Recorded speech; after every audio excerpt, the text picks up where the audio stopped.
This is old school arcade football chaos. High Impact Football came out sometime in early 1991, and it's kind of a bizarre early arcade football game. The football aspects of the game are a little bit rough, but hey, it's a game, right? And the gameplay itself is kind of random.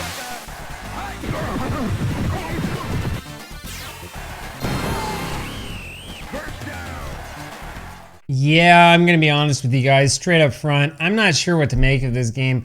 I mean, to me at least, this feels like a real mixed bag. But you know what? Let's dig in and let's take a closer look at High Impact Football before we come to a conclusion. First of all though, we're gonna need to have a little history lesson once again.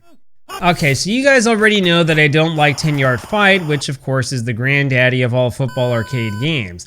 I know it's a classic and all, but honestly, when I play this game, it just frustrates me to no end.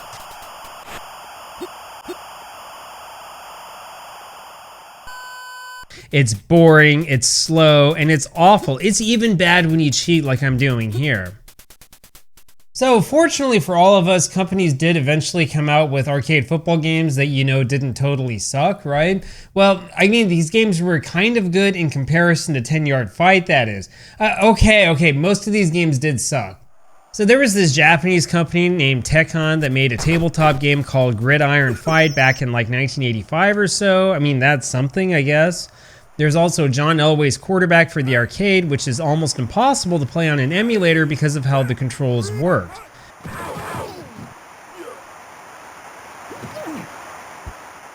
And then you've got the original arcade version of Tecmo Bowl, which is really easy once you learn how to shake off tacklers and just move forward. Anyway, the thing is that these games were like, okay, football games, but they were not good arcade games, right? You wouldn't want to sit there and play freaking Tecmo Bowl like the original in the arcade for long, because it takes forever, right? And it eats up your quarters. I mean, who wants to play that? Now, when you're talking about the quarter sealing machines, you really need to have a game that is designed first and foremost to be a good arcade game, not like a football simulator or something like that. Well, lo and behold, the legendary arcade company Midway had this first real breakthrough.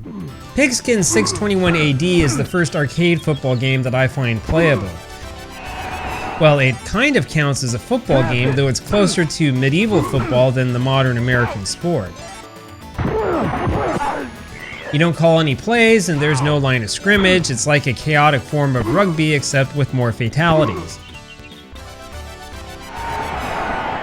And this game is awesome. I really mean that. This game is absolutely amazing. If you haven't played Pigkin 621 AD yet, go play it. Like seriously, turn the video off, go play the game, right? It's one of the best arcade football games I have ever played, and it's awesome for so many reasons. You only control one player, and your player actually has like a personality. It's not just some random guy wearing a certain color. You can also actually interact with your environment, which makes it so that the gameplay always will feel fresh and interesting. In other words, the replay value here is huge. And of course, then there's the troll, which is just brilliant.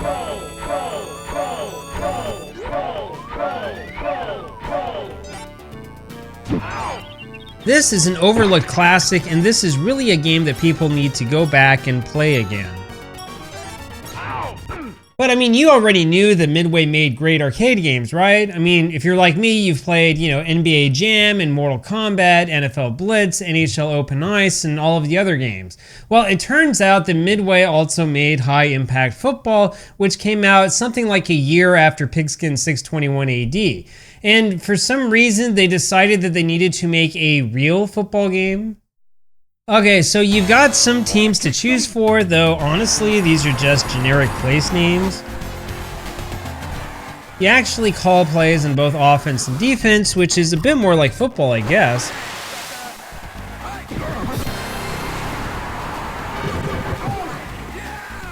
So unlike 10-Yard Fight, you can actually, call plays and use strategy, at least to an extent.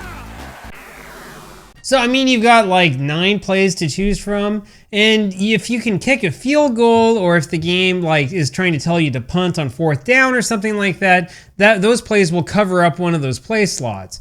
Anyway, something like half of the defensive plays are like either all-out blitzes or are variations of the prevent defense. So, in reality, you're going to end up calling like the same 2 plays over and over again. Now, the game does have a pretty strong sense of humor, I'll give you that.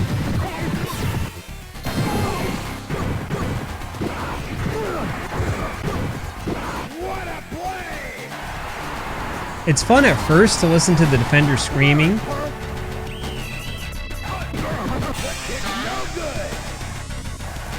After a little while though, it kind of gets old, especially if you're getting frustrated.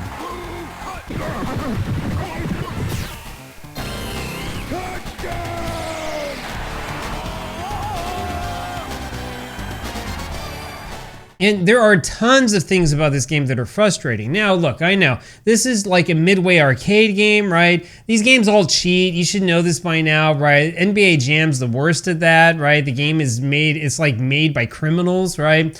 But the thing is, like, we've got to start off here with the most basic point, and this is where Midway really got it wrong for this game. The controls in this game are just bad beyond belief, worse than you think. Okay, you can see the problem right here in this flyer. If you look closely, you'll notice that each player only has one button. This is called the action button, and it does all of your actions. Your only other button is the start button, which you use only after you stick in a quarter. Yeah, that's it. You've got one button, one freaking button to do everything. What does that mean? You can't change players, especially on defense. You're stuck, you're screwed. You have to have a strategy because, you know, if you guess wrong, there's nothing you can do. Your computer drone teammates won't even tackle the guy, right? It also means since there's one button, you can't choose who you're gonna pass to.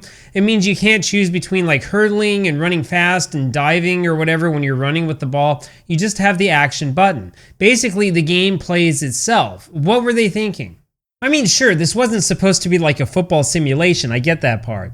But having only one button means playing defense is extremely frustrating.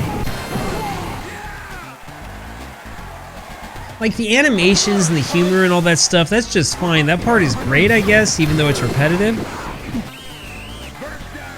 But it really sucks when I can't take control of these players who are waddling over to the end zone like this.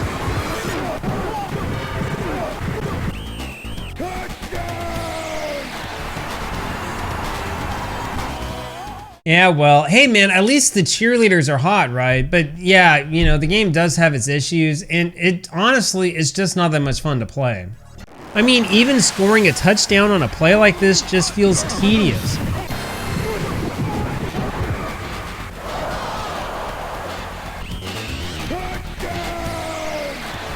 And the fact that you literally can do nothing on defense is a huge flaw within this game.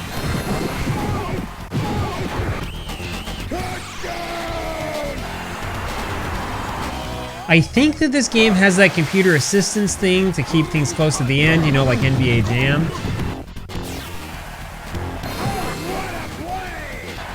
Anyway, we wound up only 2 yards short of winning this game.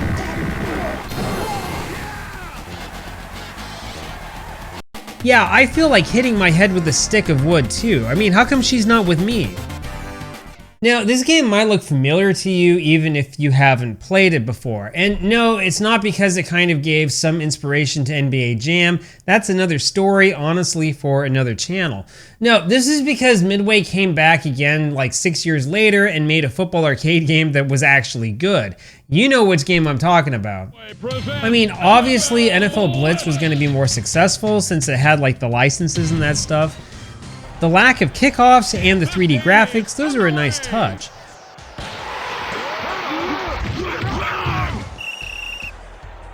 But the real reason why Blitz is better is because you can actually see what you're doing, and guess what? You can control your players.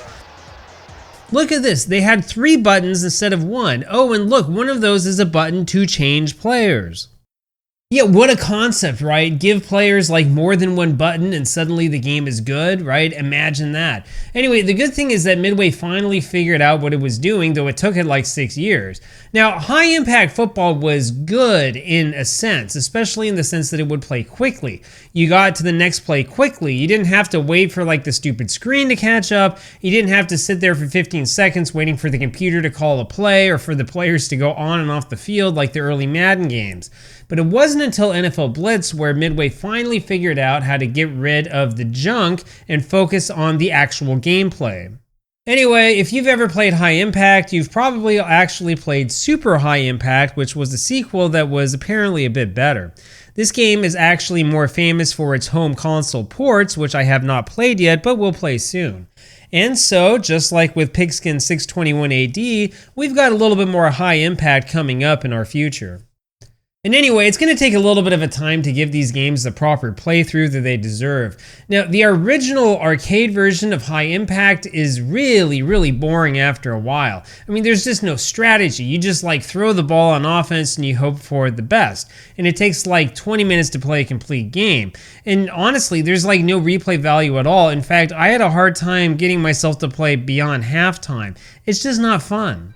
I mean, it's not that this game like totally sucks, it's just that it feels totally random. I'd like to have a challenge that is actually a challenge, one that doesn't have players sliding all over the place.